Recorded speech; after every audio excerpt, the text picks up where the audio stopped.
Oke, prove it. Oke. Karena lu bilang sampah-sampah, gua yang sampah.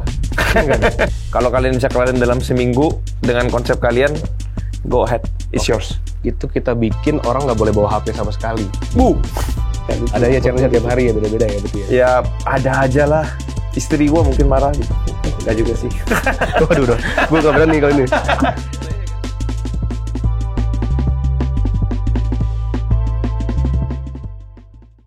Oke, welcome to Jakarta Uncensored. Gua Kelvin. Gua personally udah lama banget nggak nge-host podcast, tapi hari ini gua podcast bersama Ko Ivan. Welcome.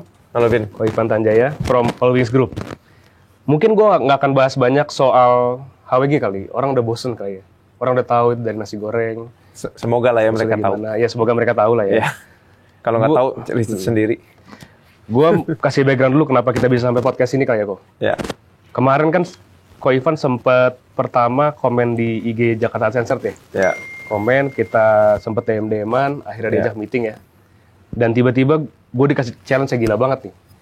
Gue dikasih challenge seminggu buat bikin satu project. Sanggup nggak tapi? Ya itu. Ya, kita bahas. Kenapa sih kok secepat itu? Kenapa apa kita pengen dites sejauh apa nih tim JU atau? Kita kan kan intinya kita ada tempat nih, satu tempat. Oke, belum boleh kasih tahu ya? Ya, gue nggak kasih tahu di mana gitu. Okay. Nah, kalau emang kalian sanggup, itu tempat gue kasih ke kalian. Tapi ya namanya tempat kan ada sewa, segala macam adalah biaya operasional. Paham. Kalau kalian bisa kelarin dalam seminggu dengan konsep kalian, go ahead, it's yours. Sebenarnya second question, kenapa kita dipercaya untuk lakuin ini? Kenapa Jakarta Uncensored dipercaya untuk lakuin project yang gila banget ini dalam seminggu? Karena menurut gua ya pasti challenge lah ya. Okay. Tapi ya menurut gua namanya gua ngasih challenge nggak mungkin juga kalau kalian nggak bisa. Kalau menurut gua nggak bisa, pasti menurut gua juga kalian pasti bisa lah. Siapa yang nggak tahu Jakarta Uncensored ini kan? Dan mungkin Holy Wings Time juga ya, kayak HW Time kan emang cepet semua ya. Iya dong, iya dong. Kalian bisa bikin apa namanya si Scream or Dance, masa ini aja nggak bisa bikin? Oke, paham. Ya udah berarti Iyalah, harus jadi ya semua. Tahun ini nonton nggak Scream or Dance? Datang nggak Scream or Dance? Oh, jadi promo. Gue diundang nggak? Gue diundang nggak? Terus akhirnya undang ya. Iya. Mungkin sedikit. Tadi kan soal HWG kan udah banyak yang tahu ya. Cuma gue pengen tahu kok ini dari gue pribadi ya. If you can answer this question, menurut lu itu HWG itu trendsetter apa trend follower? Oke. Mungkin dulu trendsetter. Oke. Karena kita lihat timingnya dulu, tapi balik lagi. Kalau sekarang, gua nggak ngomong dua-duanya, tapi ya pasti kita juga harus follow. Oke. Nggak bisa cuman ngeset lah ya. Lu seberapa banyak orang sih bisa create? Pasti juga harus bisa yang pertama follow ya. Benar. How did you get the inspiration buat yang dulu ya, yang lu bikin tren itu? Kalau dulu kan gara-gara simple banget lah ya, gara-gara minimarket nggak boleh jual, nggak boleh jual. Gue dengar ceritanya. Iya, nggak boleh jual alkohol gitu kan, nggak boleh jual bir. Ya kita ngeliat, ini kayaknya opportunity deh. Pada yang minum bir pada mau kemana nih? Good timing juga ya berarti ya. Jadi ya timingnya waktu itu pas lah. Terus kayak orang clubbing pada mahal gitu kan. Paham. Nanti kita coba bikin pertama yang gua nggak ngomong murah lah ya, tapi affordable dan bisa didatengin tiap hari. Lalu kalau misalkan following trends, how do you or HWG team gimana caranya lu tahu which trends to capitalize on dan mana yang menurut lu nggak harus di? Kalau kita lihat dari inilah ya, dari peluang. Jadi dulu yang kayak gue bilang si minimarket nggak boleh jual. Terus tempat clubbing yang keren jualnya mahal. Oke. Dan orang datang ke sana itu banyak bariernya lah. Harus pakai sepatu lah, harus celana panjang lah, baju mungkin kalau nggak salah dulu berkerah lah. Emang HWG boleh pakai sendal? Silahkan bos, sendal, celana pendek, kaos. H Club juga tapi H Club nggak boleh. Iya. H Club nggak boleh. Ya kita bikin, cobain semua lah. Cobain semua. Cuman ya dengan cara kita ya. Ya kali ini gue nantang dengan cara lu lah. Oke. Gensi sekarang gue nggak ngerti jujur. Oke. Dan berhubung ini Jakarta Uncensored, sebenarnya gue mau nanya juga, in this 10 years, 11 years in the industry, what has been the craziest stories you've heard from one of your outlets? Kayak contoh ya, misalkan gue kan ada outlet juga bareng teman-teman ya. Yeah. Kayak contoh misalkan admin gue diteror, minta tolong ngecekin cowoknya selingkuh gitu-gitulah. Terus orangnya ngamuk di atas gitu. Gue pengen tahu aja, penasaran kok, ini kan DU kan, jadi ada inilah mungkin ya, yang boleh di-share. anjir. Takut salah ngomong. Mungkin banyak lah. Kalau lu ngomong kayak gitu banyak lah orang yang datang minta CCTV kita. Kemarin laki gua datang sama siapa? Bener nggak ini apa segala macam ya kayak gitu-gitu tetap ada aja lah. Bukan cuma di klub mungkin, di restoran juga mungkin bisa terjadi juga kan, kita nggak tahu. Boleh gitu. spesifik di hotel juga mungkin bisa kayak gitu kan. Cuman itu agak sedikit lucu lah. Oke. Ya, lucu. Ada ya challenge tiap hari ya, beda-beda ya berarti ya. Ya ada aja lah, ada aja. Istri gua mungkin marah gitu. Enggak juga sih. Waduh, gue gak berani kalau ini. Lah iya kan? Ya. Lu udah married belum? Belum. Oke. Ya aman gue. Ya aman. Next mungkin dari dunia nightlife sendiri, what is your biggest keresahan mungkin ya? Yang lu pengen ubah? Apa lu udah berhasil ubah semua? Enggak lah. Ini salah satu kenapa gua juga nantang kalian, karena gua ngerasa gua ini udah tua lah ya, udah outdated ya. Maksudnya kan gua milenial gitu. Iya. Ya, lu Gen Z nggak sih? Gen Z / milenial lah, hampir lah. Hampir ya. Maksudnya kan gua nggak tahu nih sebenarnya kayak sekarang kebutuhan orang itu apa gitu. Kebutuhan Gen Z itu apa? Karena Gen Z ini kan salah satu market yang menurut gua selalu orang mau ambil.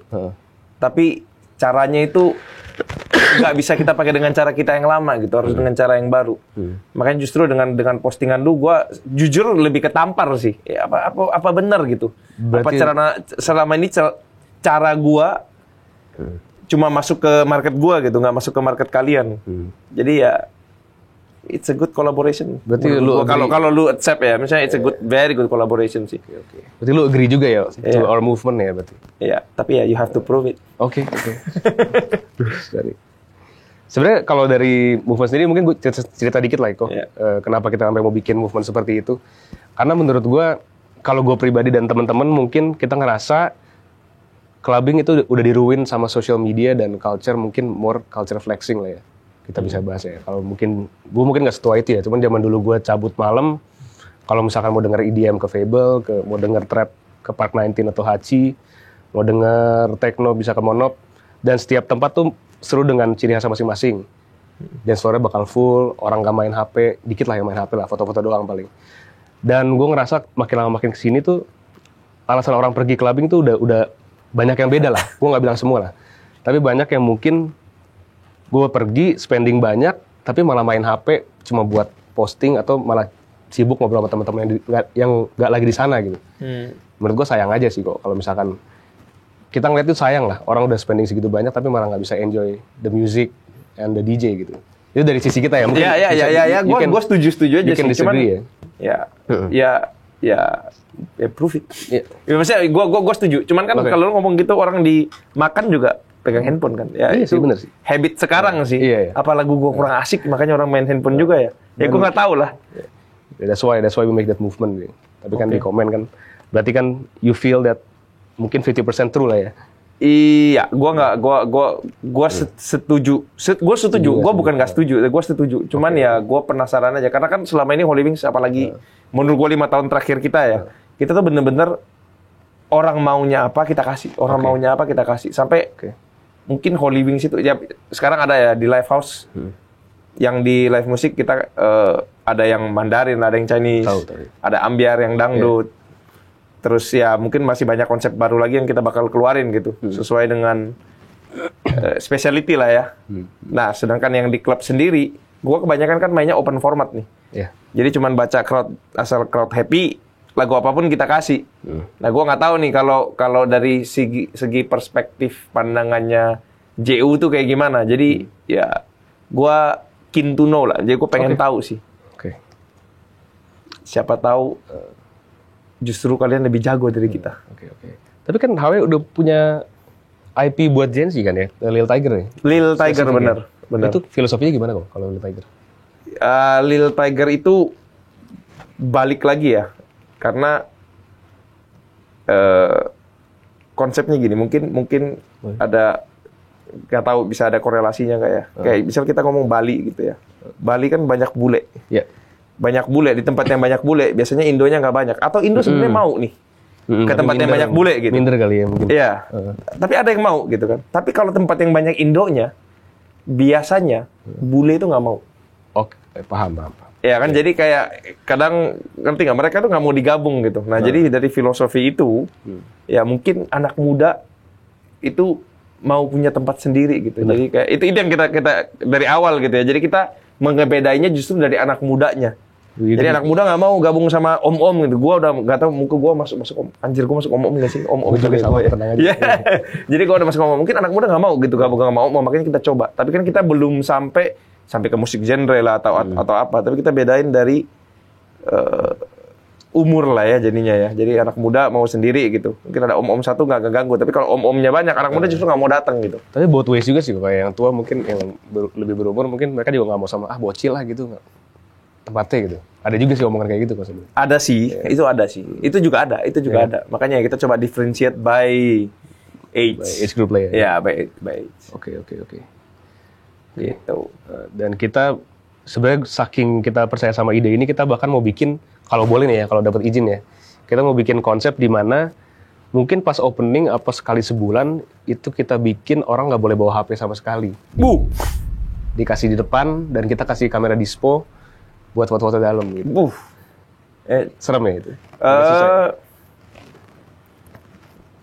Coba aja. Gua nggak tahu ya. Gua nggak ngomong. Kalau tanya serem nggak? Serem lah. Karena orang kan kayak sekarang HP itu kayak napas gitu kan. Nggak ada HP nggak bisa napas. Tapi kalau mungkin ada di sekian kelompok yang ngerasa ya emang kayak gini, maksudnya kayak kita datang untuk have fun, bukan nama handphone gitu. Ya gua nggak tahu gitu kan. Ya gue nggak pernah ngelakuin. Kalau kalian mau ngelakuin, gue happy banget untuk ngasih tempat gue buat kalian lakuin. Trial lah ya. Benar. Oke. Setuju. Tapi ini somehow ya, lu kalau ngomong gitu, gue kemarin gue baru balik dari Eropa gitu ya. Kalau gue lihat di bini gue sih yang kayak notice itu, coba lu lihat deh. Orang di sini kalau nongkrong, kan kita ke bar. Orang kalau nongkrong di sana tuh nggak megang handphone. Iya, paham. Beda sama di Indo. Yang kayaknya gue di sini tapi diri gue di sosial media gitu. Ya itu menarik sih. Menarik. Gue ke France gue. Tapi klub di Bordeaux. Bar? Di sana klub jujur udah dikit ya. Lebih banyak bar. Jadi gue ke bar dan orang bener-bener nggak even megang handphonenya. Bahkan handphonenya mungkin takut dicolong juga ya.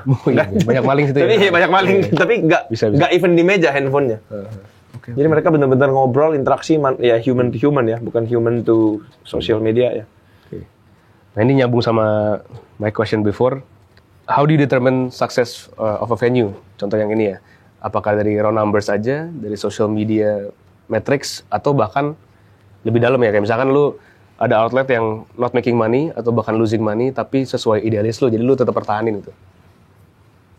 Anjir. Nomor satu sih, yang pasti investor harus happy. Yaudah, paham. Lah iya kan, ya, karena itu gue dapat duitnya dari sana gitu. Ya pasti. Tapi itu jangan salah juga. Investor tuh ada kadang yang bukan cuman nyarinya ya pasti duit sih. Cuman bukan kayak dia lebih suka kalau tempatnya keren gitu, rame pastilah. Jadi bukan cuman